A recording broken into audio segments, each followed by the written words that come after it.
খোয়াই শহরে Asian development অর্থানুকূল্যে যে কাজ হচ্ছে, যেটা সুপারভিশন যার তত্ত্বাবধানে হচ্ছে ত্রিপুরা আরবান ডেভেলপমেন্ট অথরিটি।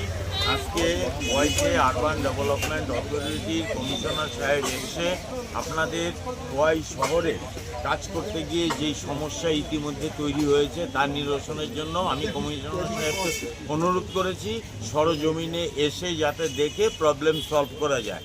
এই সম্বন্ধে আপনাদের যদি কিছু জিজ্ঞাসা থাকে আমি কমিশনার সাহেবকে জিজ্ঞাসা করার জন্য অনুরোধ করি। স্যার, সবচেয়ে বড় প্রশ্ন হলো যেই কাজটা এত লেন্দি হওয়ার কথা ছিল না, যার জন্য খোয়াইবাসী খুবই সমস্যার সম্মুখীন হতে হচ্ছে।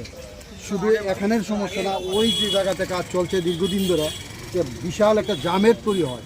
গোটা বিষয়টি নিয়ে কি বলবেন আপনি? কেন দেরি হচ্ছে স্যার? সমস্যা আপনারা যেটা বলছেন এটা সত্যি, এবং এটার অনুসন্ধান করে আমরা সরজমিনে দেখে কী ব্যবস্থা নিয়ে এই জিনিসটাকে ইস্যুটাকে ওভারকাম করতে, এই জন্যই আজকে আমার আসার আগেও আমরা অফিসে বসে সমস্ত জিনিস আমাদের